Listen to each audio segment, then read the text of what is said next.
team. How are you guys on this lovely Wednesday? I hope you're doing well. Yeah. So tonight, what we are going to do is we are going to do a Reddit deep dive. I am pretty excited. So what I did was I found we went on r/creationism and then we searched for climate change stuff. So we're going to look at the beautiful intersection of climate change and young earth creationism and see what sort of nonsensical pseudoscience it is that we have waiting for us. And if we get bored, I've got some weather stuff pulled up. Oh, hi, Strecka. How are you? It is good to see you. Yeah. So I think let's just jump straight into it. And if I start to lose my mind, we will do like a weather briefing because why not? Okay. So I'm going to. Oh, hey, David.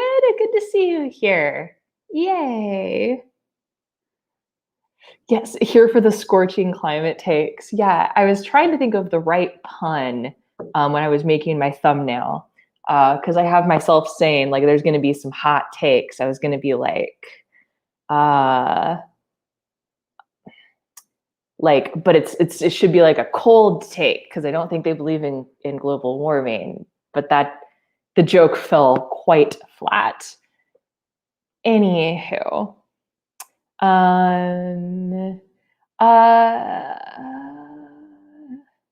Give me motivation on how you gain such a mastery of a topic.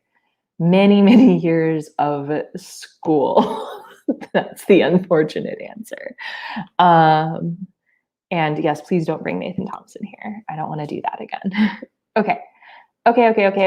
So let's do this. I'm going to share my screen, share file, this button.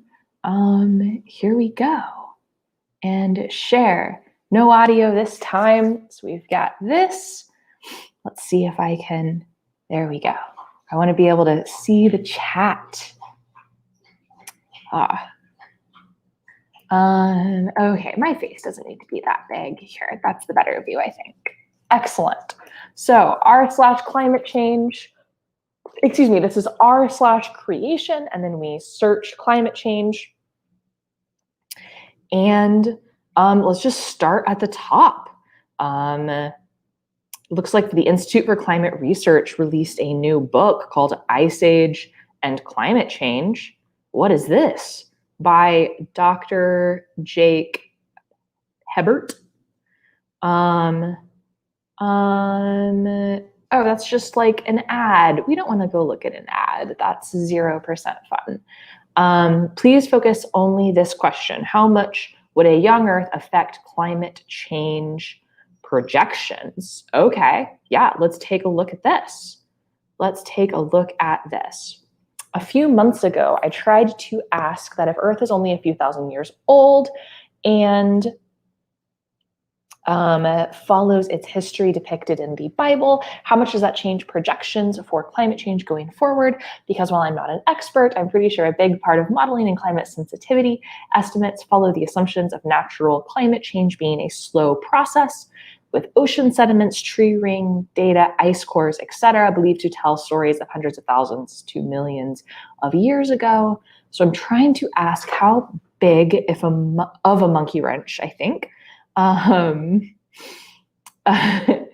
big of a monkey wrench a young Earth would throw into what we are told about man-made climate change, or if it would even make any significant difference at all. But when I tried to ask this a few months ago, almost no one addressed the question, just got on the typical back and forth of one side calling the other socialist, okay, etc., so forth. Stop it. We don't currently have any plans, but I would, that'd be super fun. I definitely enjoy debating with Erica. That would be awesome. Also, hi B, I hope you have a good stream. I'm sorry I keep not being able to hop on because conflicting things and all of that. But guys, B is very cool. I've been on their channel a few times. Anywho, okay. So to answer this individual's question, okay, there's sort of two answers. So one is that climate models, right? So the computer models that we use to sort of predict climate change moving forward into the future, those are only spun up for, I think, like a few hundred years. And that's going to be based off of, data. I mean, certainly there's like some tree ring data is involved, but like a climate model, when we're looking at predicting anthropogenic climate change, anthropogenic is the word for man-made. That's the correct science word for man-made. So we're using, if you're spinning up a climate model to run, we're going to run it forward a few hundred years. So I think kind of the first answer is climate models that we use to that are going to be used in things like the IPCC report. That's the International Panel on Climate Change from the UN. Those don't inherently or intrinsically rely on a lot of our like past climate studies when we're thinking about like the deep past. Maybe back like a few hundred years. And that certainly relies on tree rings and things like that.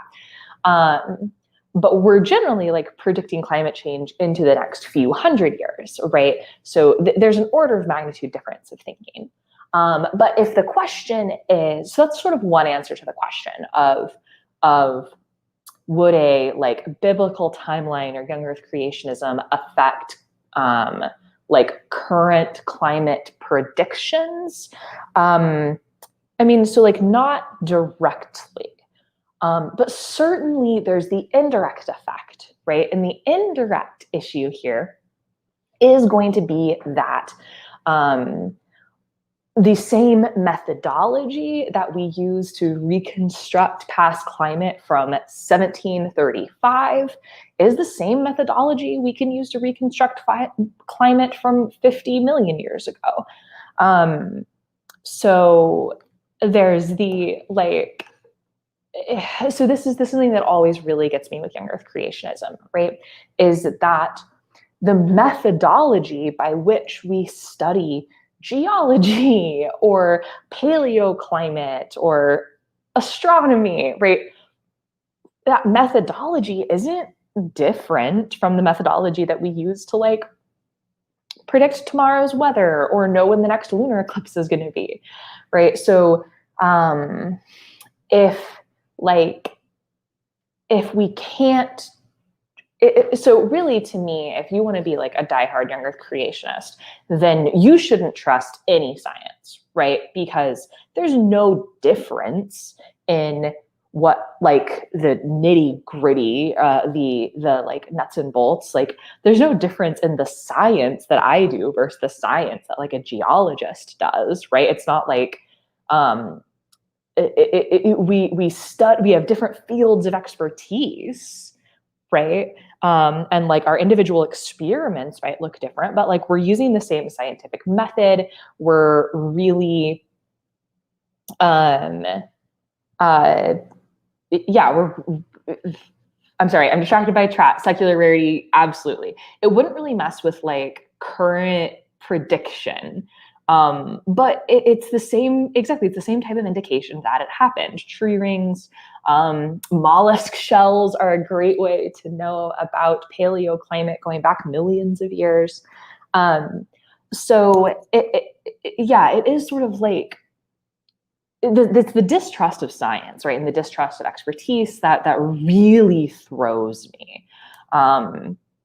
Anyway, let's take a look at what some of these comments are. I know it's always dangerous to get into the comment section.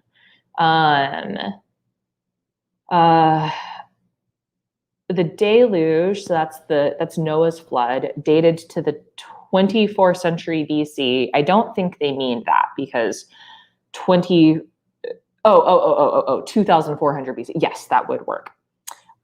Sets up the optimal conditions for inducing an ice age. Citation needed on that, my friend. Lasting for a few centuries, but that wasn't when the ice age was, right? Because we can measure rates of like glacier retreats, things like that. The Earth's early post-flood geography gradually began to resemble contemporary geography. Only way this is happening is via Earth heating up. Those sentences do not make sense, team. I am sorry. Future creation scientist here in the comments section. So one, the flood, like there's a big heat problem with the flood, right?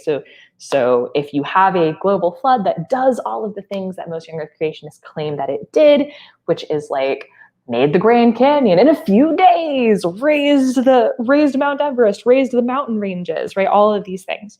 It takes a lot of energy to move rock, and that makes heat, team, right?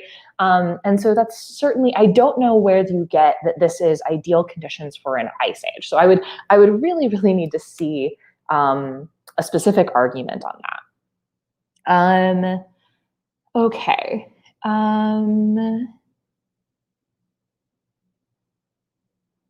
I do appreciate that this individual is acknowledging that meteorology is not their field and that they generally accept the mainstream opinion on the cause of climate change. I do certainly appreciate that. Okay, so let's... yeah, I'm really not sure. I really don't see how the idea of like ocean planet would lead to ice age. Like that doesn't quite, I don't understand their reasoning. But let's go on to the next post, I think. Oh, hey, Theus Junior, excuse me. And Stevo, hello. Goodness, okay. Bam, okay. So creation and climate change. Here's our third post. I was surprised to see a post yesterday about how creationism supposedly would punch holes in climate change. I don't think most people actually know the evidence for climate change, and I believe that it's dangerous to ignore it. Oh my goodness, I'm about to be happy.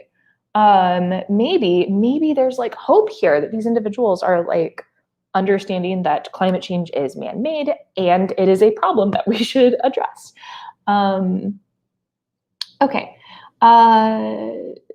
Okay, the main argument against climate change is that the sun may be causing the changes we see. The sun's talking about solar output, right? Yes, I'm not quite sure what the catch is there. Looking for that. So yeah, solar cycles, sunspots, things like that have excuse me, goodness, certainly affect climate. Lots of things affect climate. CO2, definitely. Okay, let's take a look at this. A uniquely because this is saying that there's not enough CO2, but there certainly is, right? It's kind of the idea that like, no, it's not a lot of CO2, but it also doesn't take a lot of arsenic to kill a person, right? Like small concentrations can have large effects. We understand that, generally speaking. So I've never understood the not enough CO2 argument. Okay, but here, this is an interesting paragraph. A uniquely creationist argument against climate change is that it is simply reheating of the Earth from the post-flood ice age. Sure, but this heating should have taken place millennia ago. According to the models of this guy, and it certainly wouldn't be starting 4,000 years after the ice age. I think we found a pro like climate change young earth creationist, and my mind is blowing here. And if yeah, so the little ice age was a period in oh goodness, I'm gonna mess it up because I always mess up the dates with the medieval warm period and the Little Ice Age. Dates, Little Ice Age. Let's take a look at when that was. There we go. Yeah. Which was 1303 to 1860. That was the Little Ice Age. And the medieval warm period was before that, 950 to 1250. These are periods in time. Here's a nice graph.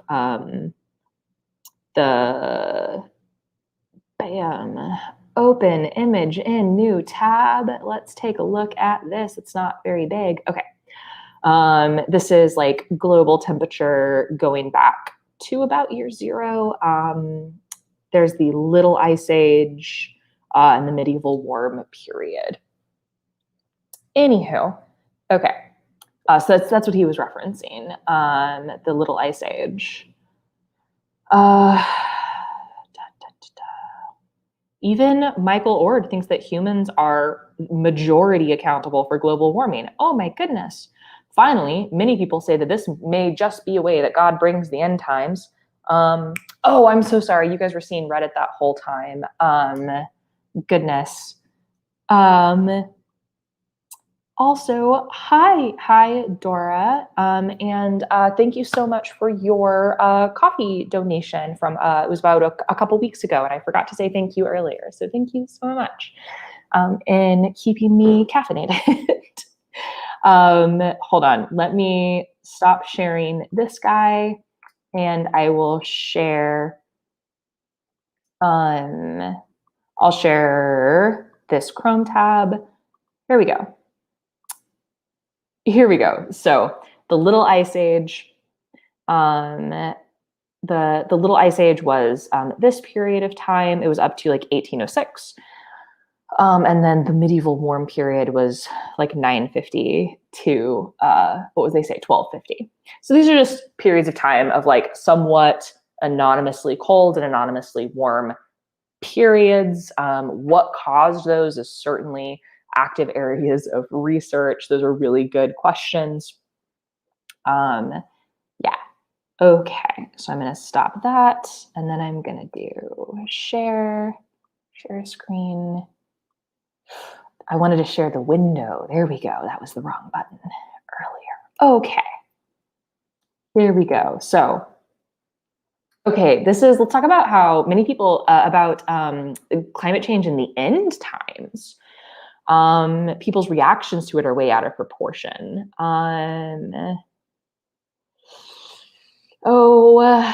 Just look at recent articles that show how modern world leaders are beginning to fight against climate change. Were the Babylonians that God sent to Judah as punishment just a myth? Oh goodness, just because God may be using this as a way to fulfill his plan does not mean it cannot be real. Cool. I do appreciate like this little bit of theology that is like the good stewards of creation, right? That is that's a good reason to care about the world around you. Yeah. Anyway, okay, so we have not a climate change denier. That's excellent.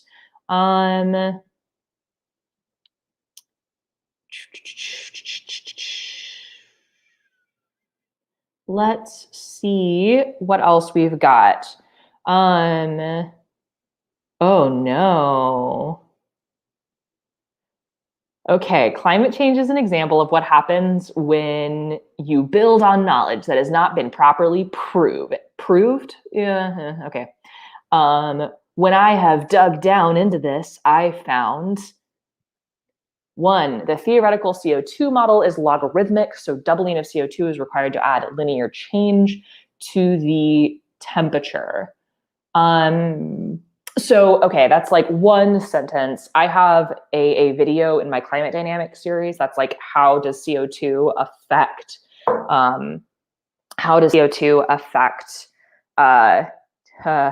temperature? There we go. Because if you double CO2, you're not going to double temperature, right? So what's that relationship? And it's certainly true that that relationship is not a like linear. It's not linear. Yeah, it's Rebecca. This sounds like a lie. So the term there, it's climate sensitivity.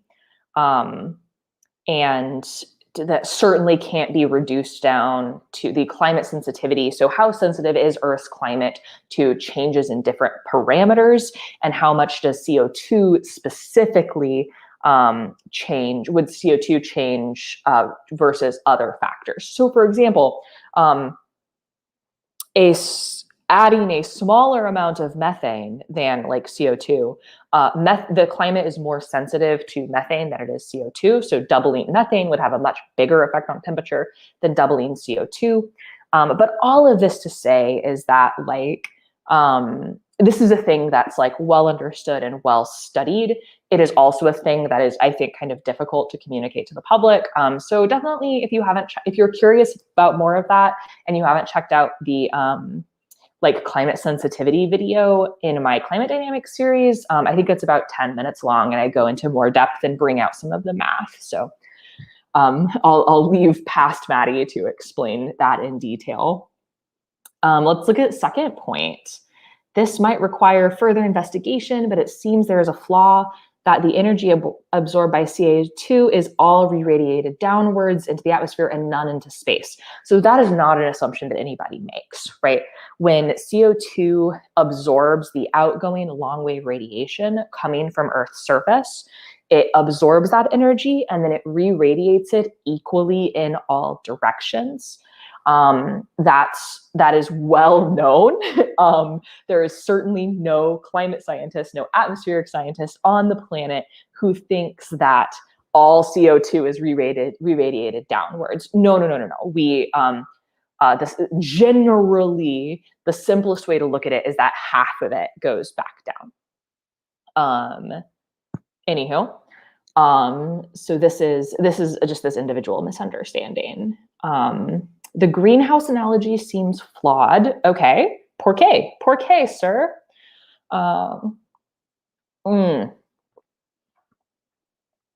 Okay, so using that term, he doesn't like the way that we use greenhouse to understand to communicate things. Okay, an open air sun trap can be equally warm. Cool. Yeah, by greenhouse effect we just mean trapping heat. That's what we mean. Anyhow, I think that's pretty well colloquially understood. The older GISS data reports warmer historical temperatures than the newer data. This is because the data are not the raw measurements, but based on models that themselves are changing. So GIS data, I am losing my mind and I'm not remembering what that is off the top of my head. I'm forgetting which model that is because I don't, what is this? GISS meteorological station data. So this isn't the data set that I normally use.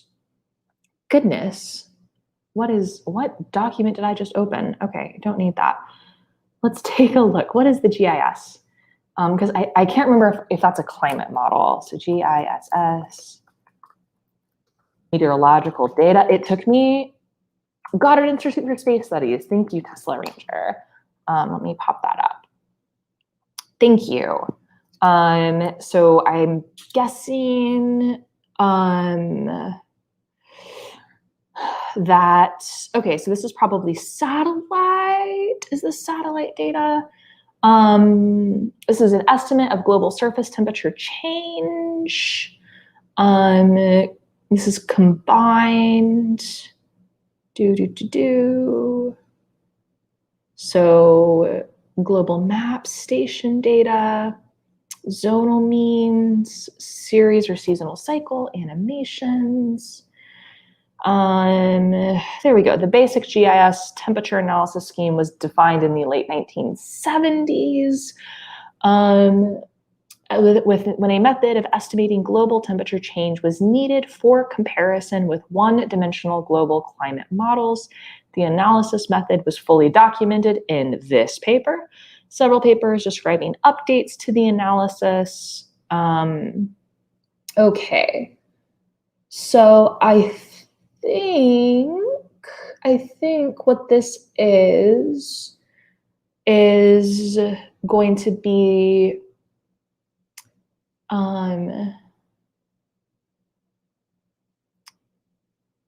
sorry, I am trying to understand quickly so they take in data of some sort, right, and then output global temperature. So my question is, what data are they bringing in? Let's just read the FAQ. What data sources does the GIS temp analysis use? Based on temperature reports from weather stations and water temperature reports from ships. Satellite data are not used, although they do provide global coverage. And why do we show no data before 1880? Because of poor spatial coverage. Okay. So yeah, oh, I understand what they're doing. Okay, so team, that analysis, that's the important bit there. Yeah, let's do, I have this salt shaker. I have this Pepsi bottle. These are two temperature stations. They are 100 miles apart, right? Because so if I know the temperature here and I know the temperature here, right? What is the temperature in the middle? I don't know if you can see what I'm pointing at. There we go. You can't even see my salt shaker. Oh my goodness. Okay, here we go. Temperature station. What is the temperature station at the position of my face right now, right? You have to interpolate from this guy to that guy. There are many and sundry ways to do that. I like the cubic spline method. As opposed to like a linear interpolation. So yeah, I can imagine that if you if you first did this in the 1980s, right, then you would be really, really, really concerned with computation expense, right?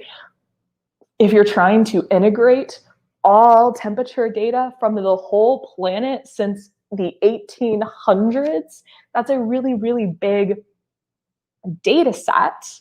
Absolutely, these stations are to scale. What do you take me for? Okay. So yeah, so there's different mathematical tools to do that interpolation, and like that could very well change the temperature data. It probably wouldn't change the data from the stations, but it would change it at the points in between, right? What are the differences between those methods? Okay, so that's a great question. So linear, right? If this is 10 and this is 5, right? Oh, shoot, let me come up with better numbers. Okay, never mind. If this is 1 and this is 2, that's going to be easier for me to do in my head.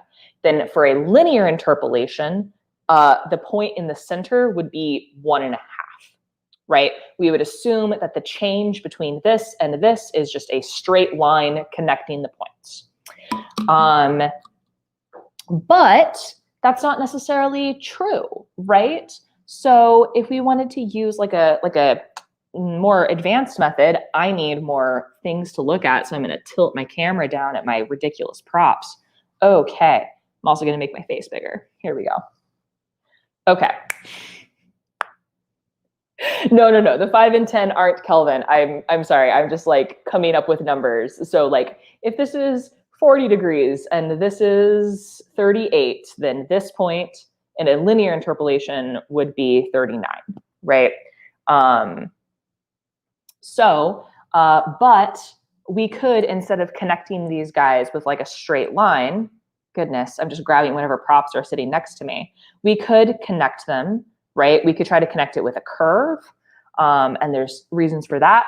If we have a third data point over here, this is my lemonade, right? Then we could connect this point to that point, this point to this point, this point to this point, and sort of triangulate the value in the center. Another thing that we would do, so there's other data methods that, so there's ways inside your data to like trust one data point over another data point, right? And so that can be important. So like I might assume that if I'm close to one of my data points, then my temperature doesn't change very much when I'm close to it, and I change faster when I'm further away because I don't change. So these points out here are already less reliable than the points close to my weather station. So yeah, there's like data interpolation is like it's interesting, and it really, really matters. Like choices that you make when you're building these global data sets matter. I think about this stuff quite a bit because as most of you guys know, I study the Arctic, right? And what do we get for data into the Arctic? Honestly, we get 2 satellite passes a day, right? So how do you interpolate that across time and space to get a more spatially dense and temporally dense data set? So I have to take into account a lot of this stuff. I have to kind of like think about which is the best data set to use. And absolutely geography is taken into account. What if there's water between the two? Yeah, so I bet in some of those earliest models, water wasn't taken into account. I would bet, because incorporating topography and like lakes, right? Because you could have, if these guys are 100 miles apart, you could have a lake in between them that we don't know about, right? And the temperature is generally going to be cooler over the lake. I know that like in the very first climate models, it was just the atmosphere, right? Topography wasn't taken into account. Like topography was only taken into account as far as like land exists and oceans exist, and that's it, right? So those over time have become more and more sophisticated. So think about, you know, my phone here has more computation power in it than anything that was available to make climate models in the 1980s, right? Certainly in the 70s when some of this stuff was being developed, right? There's more to put this in perspective, there's more computation power in my phone than there was available to get the astronauts to the moon for Apollo 11. So computational of like power has grown so fast just in my lifetime that like some of these like numerical studies from 30, 40 years ago, like if it's more than 30 years old, if it's 10 years old, it might be obsolete, right? So yeah, that was a fun little ramble. I hope that made sense. Like how we interpolate data is, I think, really interesting. And it informs a lot of stuff. And people forget, I forgot this too before I worked with global data sets. And I'll say this a lot. Earth, real big, right? Earth is really big. And you don't always get the full sense of that until you're trying to study the whole Earth all at once. And Rebecca, that is awesome that there's more cache in your current CPU than the size of your first hard drive. That's absolutely amazing. A few months, almost a year ago now, goodness, my parents sold the house that I grew up in. They've moved out to the lake. They've built their dream home. They're living the life. But they sold the home I grew up in. And so I got like all my childhood memories, and it was like the floppy disk, you know, my floppy disk from like first grade or something. And I was like, I don't even have a machine that could read this. Anyway. Okay, let's go back to this commenter's questions or points here.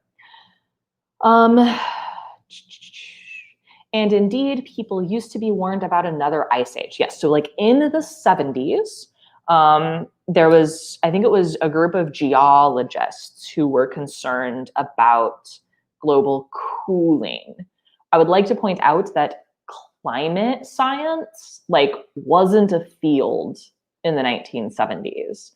And this issue, this specific argument comes up a lot with climate change deniers and climate change skeptics, right?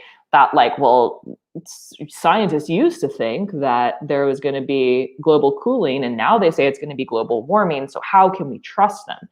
And I never really know what to do with this argument, because I'm like, when we had better information, we corrected ourselves and presented the best information that we had, right? So when those scientists were presenting that information, it was the best information that they had. When they got better information, they changed their minds, right? Like that's how science works. And some people, especially in the like science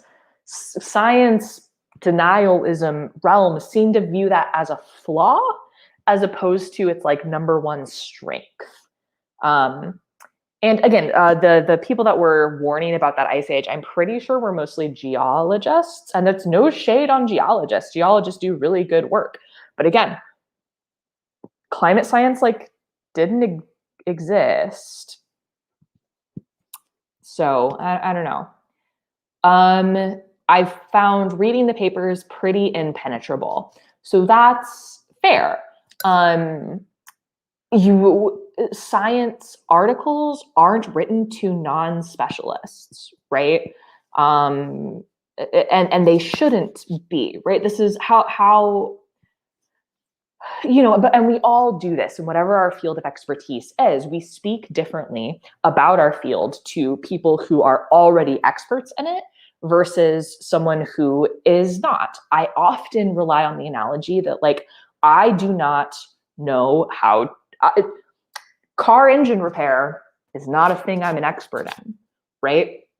So when I go talk to like my mechanic, right, about what's going on with my car, I know the basics, but I am like, gas makes explosion, fires piston, goes vroom. That's kind of where I'm at. And also an alternator is a thing. Right? So when my mechanic is talking to me about what's like going on with my car, it's a very different conversation than if that individual was talking to, say, a colleague. So yes, scientific papers are pretty impenetrable, and I think there's a lot of room for improvement in the scientific field as a whole and how we communicate science to non-specialists, right? But scientific papers themselves are not the problem. Like that same paper in a plain English summary, right? The fact that that doesn't exist for all papers, that's the problem in my mind. And as they all seem to rely on computer models, right? So we have to rely on computer models, right? I don't have a spare Earth that I could run an experiment on. Does that make sense? Like that's one of the problems with earth sciences, right? Is that we have to use, it's not a problem. It's just like, it's the nature of studying these things. We don't have a dozen spare planets to run whatever experiment we like on them. So we use computer models. And of course, computer models are not detailed enough. So the computer models are detailed. When you're modeling something as big as the Earth, you could always add more detail.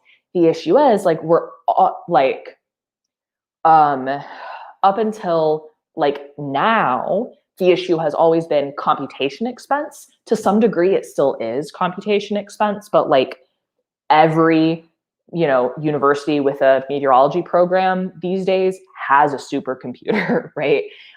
Every research center. So it's like you need supercomputers to run these with any type of detail.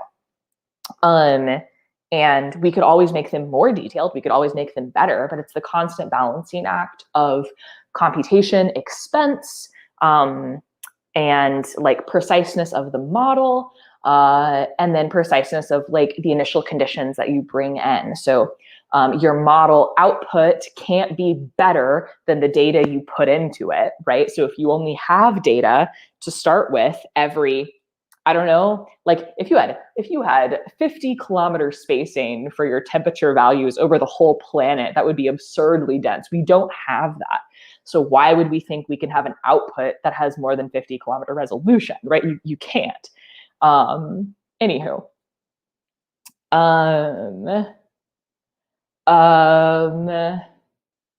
It's very hard to make a computer model without bugs.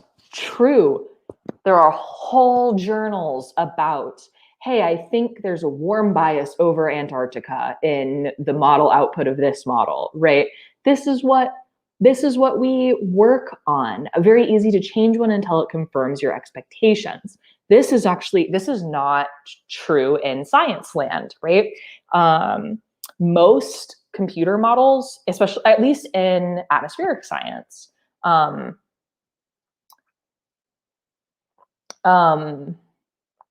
most of them are open source for this reason. You want the whole community of climate scientists working to make the model better. And Rebecca, you're absolutely right.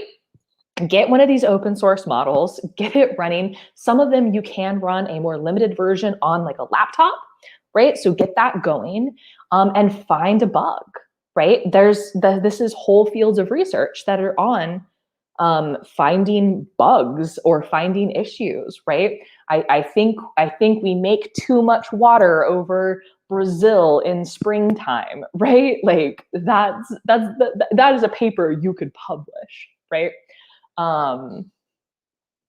Yeah, so exactly. Like if this is a real critique, then please join the community, because this isn't novel to anybody working in this field. That oh my goodness, guys, climate models aren't perfect, right? Of course they're not. We know that, right? But what else would you have us do, right? That's kind of my question, right? This is the best tool that we have, and I dare you to find a better one, right? If you do, please tell me, right? That would be great. Okay. The Amazon forests have gone from being a net absorber of, oh, sorry, I skipped point 7. The model seems to be the models seem to be generally accepted by IPCC scientists, which that's the International Panel on Climate Change, if they roughly agree or are a little more hysterical than current estimates. I would ask you, good commenter on Reddit, to define your terms here, right? What do you mean by roughly agree, right? Because like there is a question of like, if we double CO2, in the next 100 years, will temperature increase by 1 degree Celsius or 4 degrees Celsius? So is that what you mean by roughly agree? Because we're not talking about like a 10 degree Celsius swing, and that's not that big when we're talking about predicting things 100 years into the future, right? So I don't even know how to address point 7 here, because this is sort of like, you need to define your terms better here if you want somebody to like actually respond to this. Okay. Amazon forests have gone from being a net absorber of CO2 to a net producer due to burning up the rainforests to produce crops. Now net production, I would need to see a source on this number 8, saying that net production of CO2, net production of CO2 because of, that doesn't ring true to me, this point 8. So, and there's no source, so I can't, I'm not going to go dig around and find their source if they're not going to bother to cite it. We can just ignore it. The desertification process can be reversed by introducing properly farmed livestock. So no, maybe in some places, but not in all. Right. There's places like this north of the Sahara Desert, right, there's desertification happening there. There's desertification happening in Australia, in Southern California. And that is because with global warming, the descending leg of the Hadley cell reaches further north, right? Like you can't, I don't know what plants you could, or what livestock you could raise that would affect that. So maybe there are locations that are experiencing desertification. So like if you think about where I live, right here in Oklahoma, we're very close to where like some of the worst of the Dust Bowl was, right? And there's certainly the Dust Bowl is certainly a man-made climate disaster,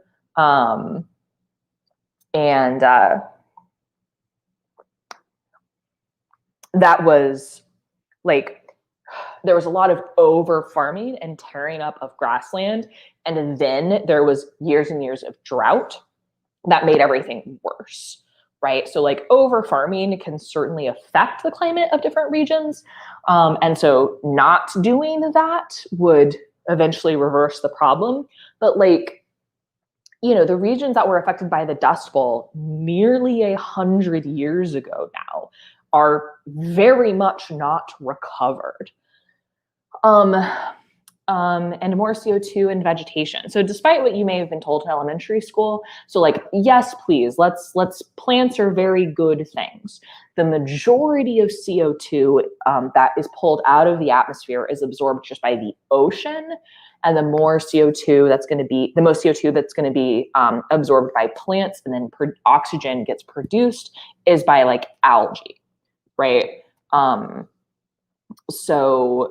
Like planting the right plants to reverse desertification isn't going to have a major notice on global CO2 levels. Okay. The idea of a tipping point seems to be based on extremely wild assumptions and ignoring feedbacks. Certainly not ignoring feedbacks, actually probably including feedbacks, because most climate feedbacks are positive feedback loops, right? And again, that's not a specific point. I'm not quite sure what to address there. There are lots of mechanisms involved that we only guess at and are poorly understood. Citation needed, man.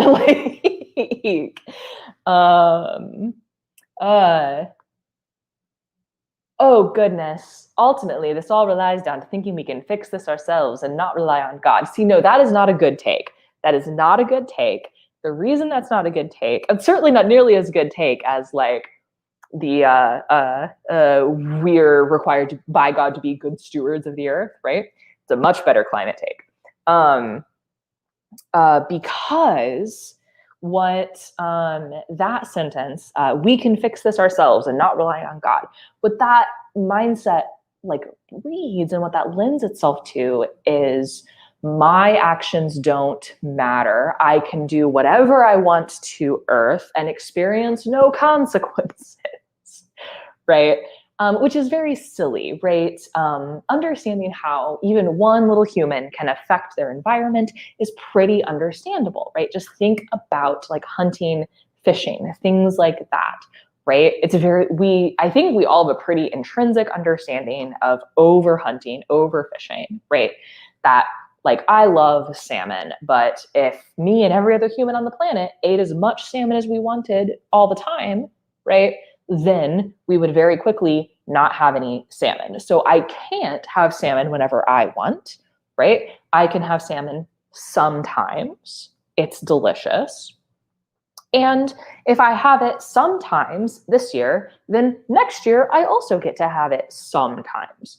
So I really think that like when we're communicating like personal responsibility to the environment, the truth is that you and I don't have the ability to affect CO2 output that much, right? That's very much on large corporations, energy companies, like government scale, right? So like reducing a country's CO2 output, that to solve that problem, you have to have government regulation and incentives on businesses, right? Because I personally, I don't rely on the idea that like a business isn't going to voluntarily do something that costs more that doesn't immediately benefit them, right? We could say that it's the more responsible thing to do from like a global perspective, right? But I think that's why we have regulation. Please excuse my like delving into Maddie's view on like world policies, right? But like the point is, there are things that you and I can do, right? We can think about our footprint, and there's problems that we can address, and then there's problems that have to be addressed at like global government levels. But doing nothing and leaving it to God is not a good public policy stance, right? That's not a good place to build your policy from. Oh no, this sentence is worse. All the craziness that comes from scientific idolatry and trusting experts and not God. That, oh team, that breaks my heart. That hurts me a little bit. That hurts me. One, I want to know what scientific idolatry is. Like, let's start that church, team. You want to join me? I'll change religions for that. Trusting experts and not God. And to step into the worldview of our poster here, right? Of our commenter.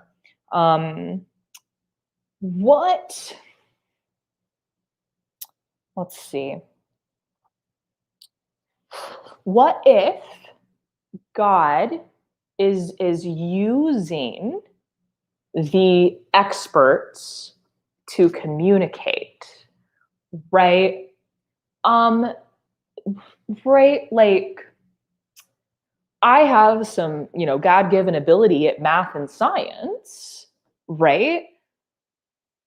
Why is me using that to study the earth, to understand it, to try to, leave the planet better than I found it, right? Why is using that like God-given ability, why is that not of God? Would be my question to this commenter, right? To kind of step into that worldview for a minute. Oh no. Oh gosh, it gets worse. My expectation is that it will be cooler next year because I prayed God would fix it.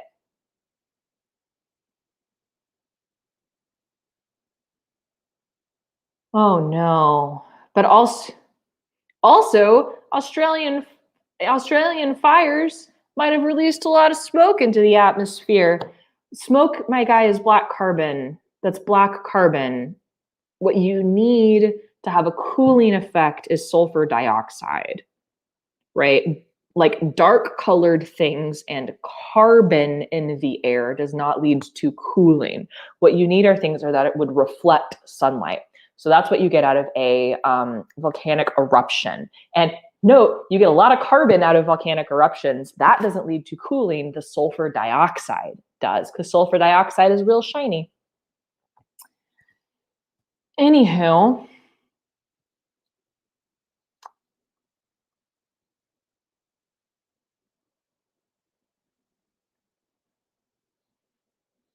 okay.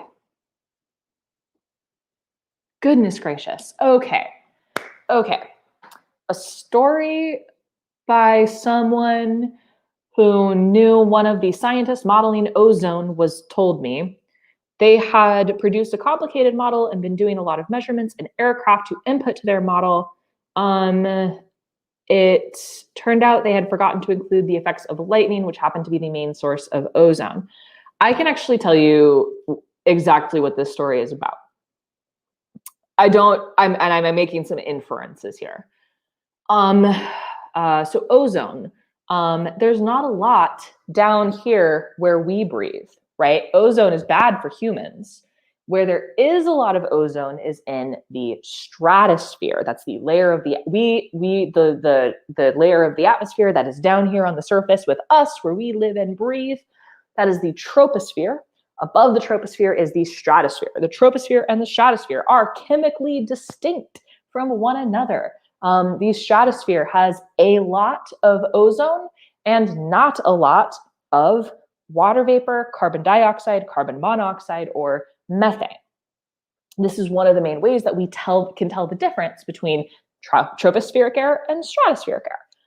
How much ozone does it have? There's not lightning in the stratosphere, team, right? So that sentence, one of the main ways ozone is produced, is missing a caveat. The main way ozone is produced in the troposphere is lightning, right? That is not the main way it's produced in the stratosphere. That's a chemical reaction that's spurred by incoming solar radiation. So if you're modeling ozone concentrations, you're modeling ozone in the stratosphere and potentially transport of stratospheric ozone into the troposphere. So why would we not include a tropospheric process in a stratospheric model, you ask?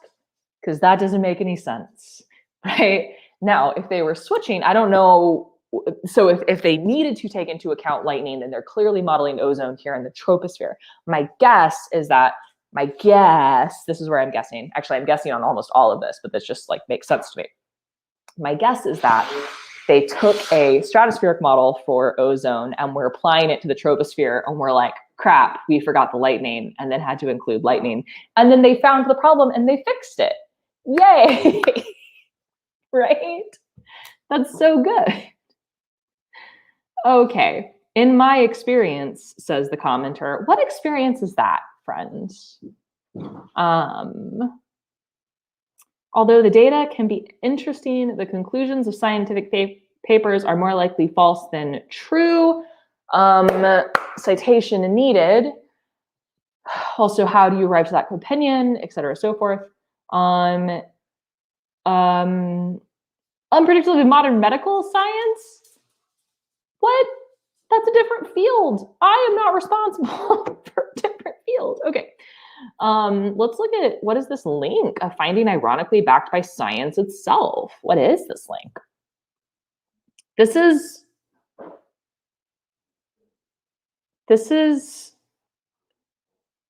what article is this?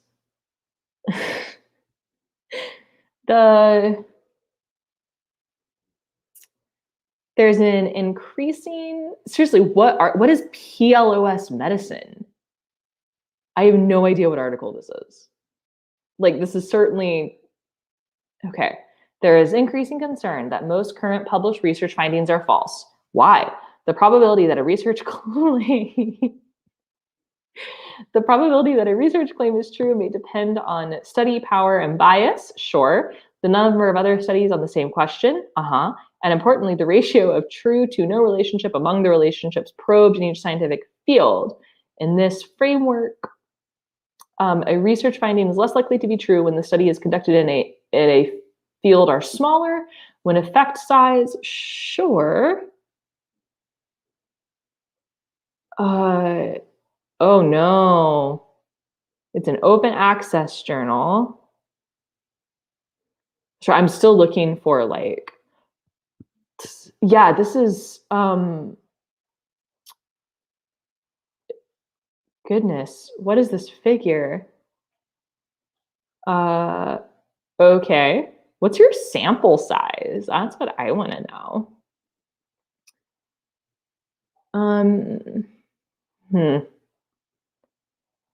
Thank you, Tesla. This is a peer-reviewed weekly medical journal covering the full spectrum of medical sciences. So we could, if I was reviewer one on this when it was going through peer review, I would say I would change your title to be more specific and say that it is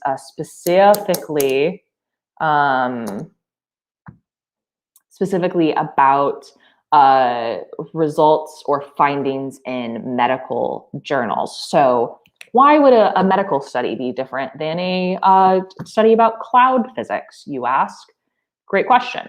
Because medical studies intrinsically rely on studying populations of people, right? And like I can make a cloud in a laboratory, right? So I have much more experimental control over a lab experiment I'm doing, right? Or if I'm doing something with like model data, right? I can manipulate that. I can rerun experiments. I can have a really big sample size. But if you're studying something with people, then you become limited in your sample size, right? You can't necessarily reproduce the study, right? So it takes a lot of money to run a study on like 2,000 people, right? Which is, you would need that, and you'd need to have different demographics of people. Like medical research is really, really difficult because it involves humans. Weather research, it's also difficult, but like it's difficult in different ways. Anyhow, it's what I'm trying to say is that like I have much more experimental control over what I'm doing than if you were trying to study something in medicine. Because usually like a question you're asking in medicine is like, how effective is therapy X, right? We studied 300 patients after they had knee surgery, and this many did their recommended physical therapy, and this many didn't. And the ones that did the physical therapy seemed to be a little better. Right. So like that's a really different type of thing. Yes, Rebecca, that's a great point. If we publish everything with a p-value of less than 0.05, and we test extremely unlikely hypotheses, it's possible that we'll publish more false results than good ones. I actually, like my cutoff for my own research, I don't like to use a p-value of 0.05. If I don't get that 0.01 or less, then I'm uncomfortable with my results. But I can do that because my data sets can be really big, right? When you're studying like alive things, you're like the size of your data set is going to affect your p-value. So sorry, team, p-value, if you don't know. So this is the basic idea of statistical significance. So in that random example I just gave, that's like, oh, shoot, I can show one of my figures. Hold on, let me show you Maddie's research. I'm working on a presentation for a conference. So this result, it's not published yet, just so people know. I happen to have it pulled up. Okay. I was like working on my PowerPoint slides before I popped on here. Share screen, and I want to share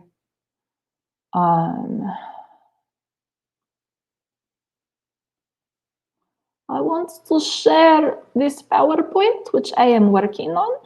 It is very good. Okay, share this. Okay, so can you guys see? I'm gonna try to make that embiggened.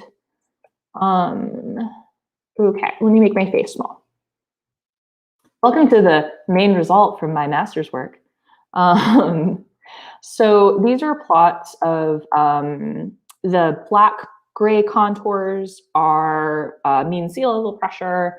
The red and blue is potential temperature on the dynamic tropopause. So that is the temperature on the barrier between the troposphere and the stratosphere. And the gray stippling, this stuff, this stuff. So what this is there's a specific type of event that I'm interested in. I took the average of what the atmosphere looks like for that event. And then I did a bootstrap resampling method to test my statistical significance. So exciting, I know. It's also known as bootstrap resampling. It's also called a Monte Carlo situation, if anybody in the audience has done stats.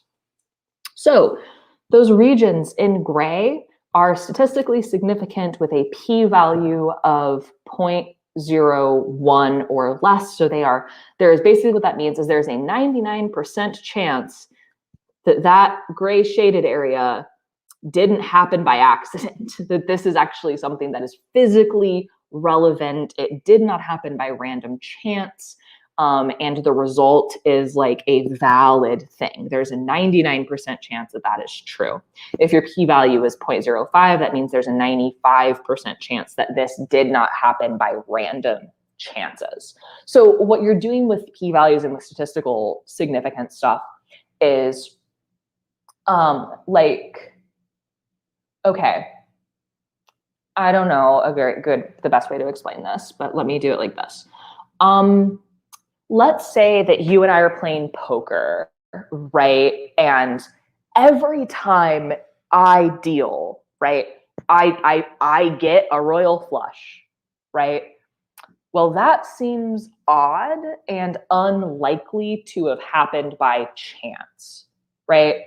So if I get a royal flush once, but then after that I don't get it again, that's probably happened by random chance. But if I get this rare event over and over and over and over, there's probably something else going on, right? So that's what statistical significance says. So there's, so if I deal myself 10 royal flushes in a row, right, we're all pretty sus that happened by chance.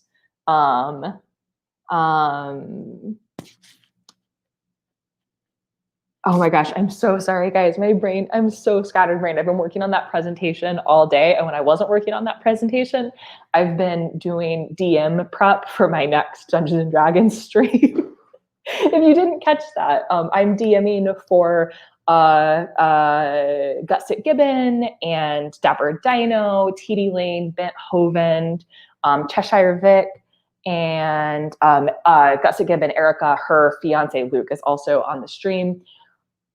I'm convinced I forgot someone and I'm going to feel terrible. But every other Monday night, we're over on Chesh's channel doing.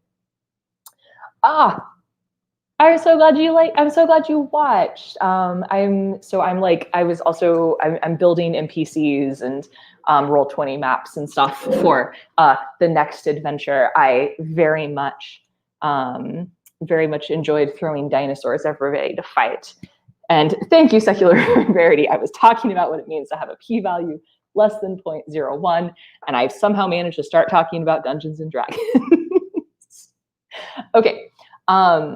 So the point is, like, with that p-value, if you have a p-value of 0.01 or less, that's kind of like this weird thing keeps happening, and we really don't think it's by random chance. So that's this person keeps being dealt royal flushes. That's probably not random chance. Could technically be, but probably they're a card counter, right? Oh, sorry, that's blackjack. Probably they're cheating. There we go. I appreciate you keeping me on track, man, because I just been staring at my computer all day.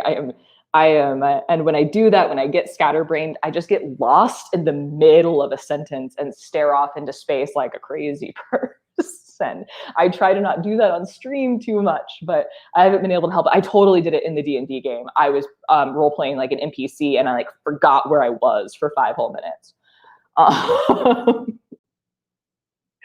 But yeah, I'm just gonna toot my own horn for a second, guys, because I really like D&D, but DMing is I was really nervous, so I'm really proud of myself for running that game and for continuing to run games. I love writing and storytelling, and so yeah, D&D is so much fun.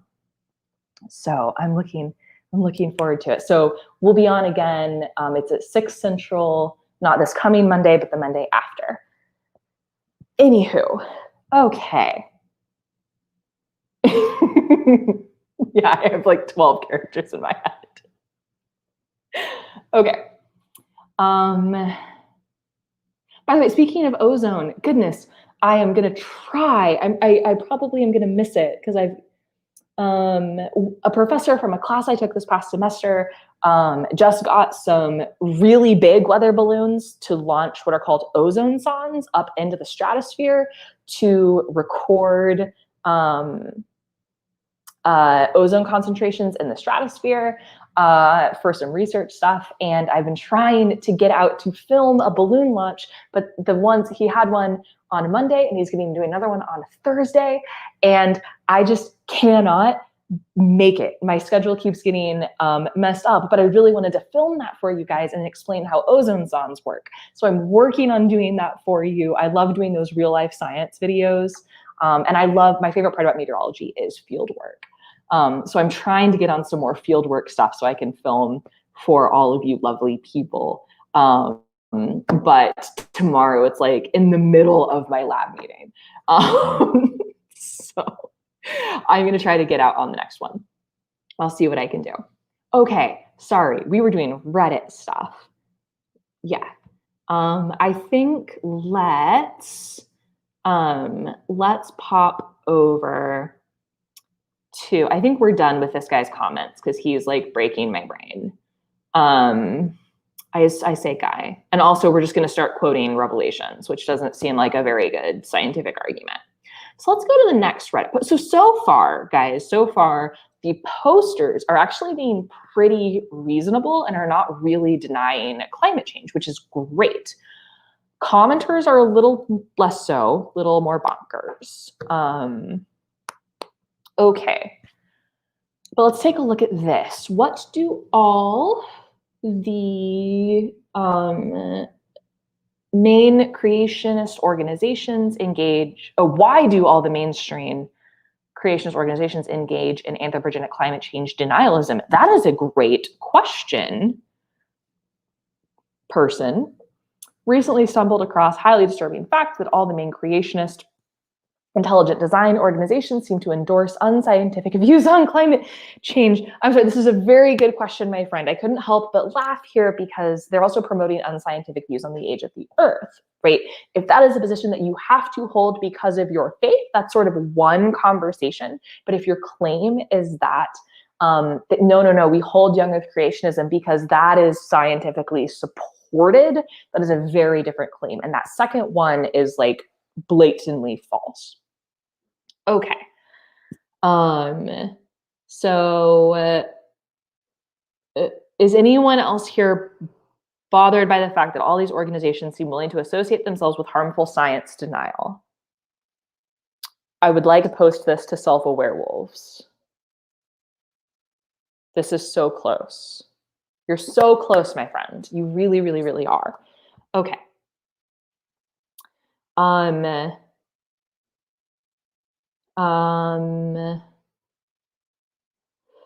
Generally, most don't deny warming. Seem to have faith that since God created the world, he won't let a global warming disaster occur. See, I don't get that on a theological stance. Like, this is not a theology show, though. Anyhow. Okay, well, this is people saying, nuh-uh, they don't deny science. My friends. Okay.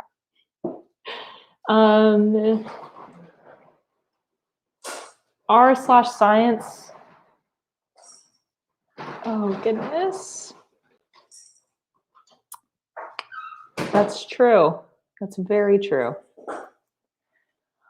Okay, a connection between creation and views on climate change. What is this? It is difficult. Oh, is this supposed to be an article? Okay. Yet another global warming alarmist. What?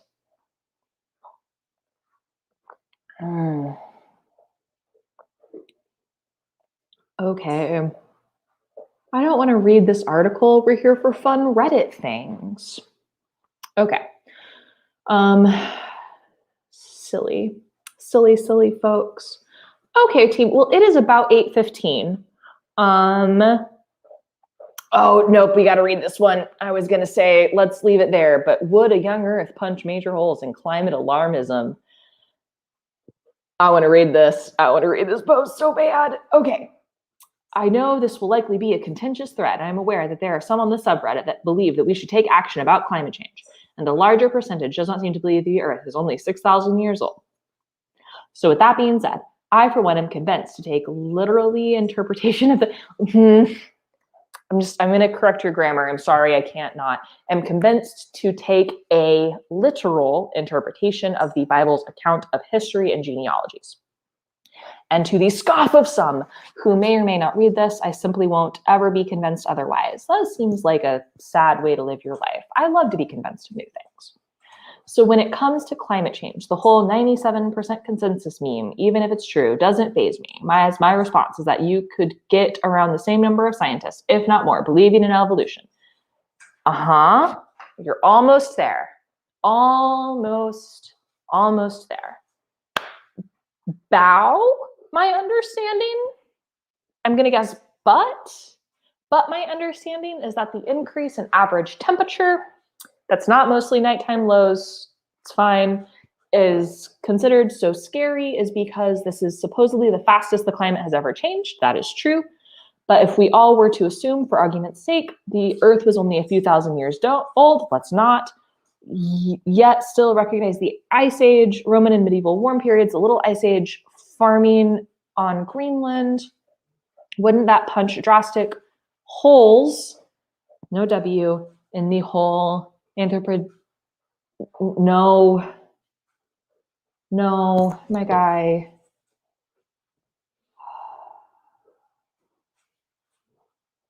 Okay.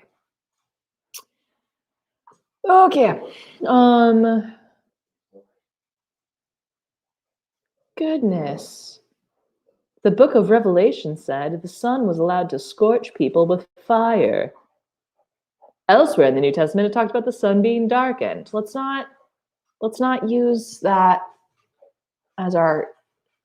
What is that quote from Monty Python? Every time I hear these, it's like, but the Bible says, I honestly think of Monty Python and the Search for the Holy Grail when they come across the like one little democratic area and King Arthur is like, I got this sword from like the lady in the lake, like bestowed it to me for my like God-given like,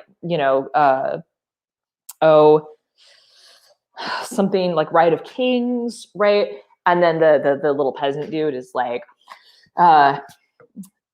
ladies in night dresses standing in lakes handing out swords doesn't seem like a good basis for a system of government, or whatever the exact quote is. I love that quote. And when I see things like the sun was allowed to scorch people with fire, elsewhere in the New Testament it talked about the sun being darkened. I'm like, maybe this is because a holy text, the Bible, is not... Yes, strange women living in ponds, distributing swords. There's no basis for a system of government.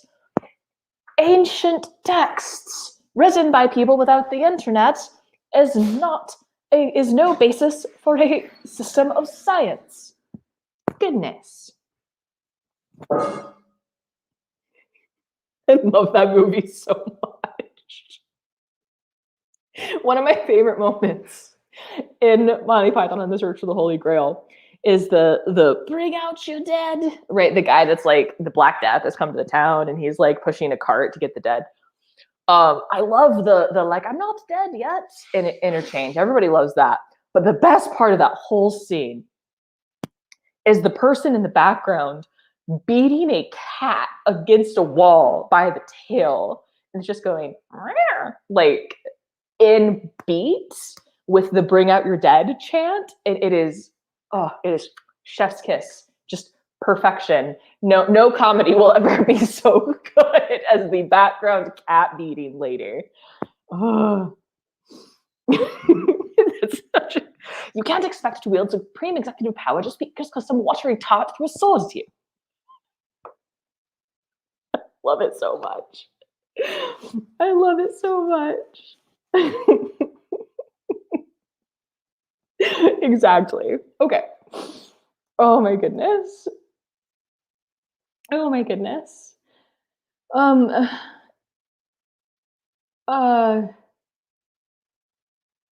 okay. Okay, this is just, we need Jesus to return soon to fix things because humanity surely can't fix its cool.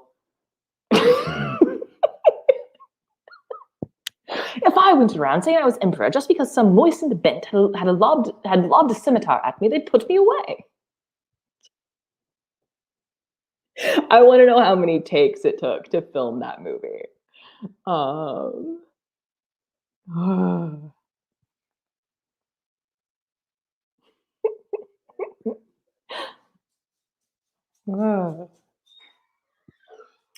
Okay. Hey, Chester. All right, I've got a sweet Chester putting his little head in my lap because his ears need to be scratched.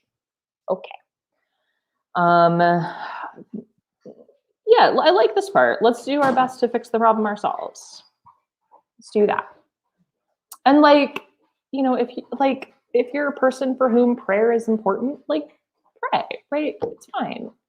The second bit is very important.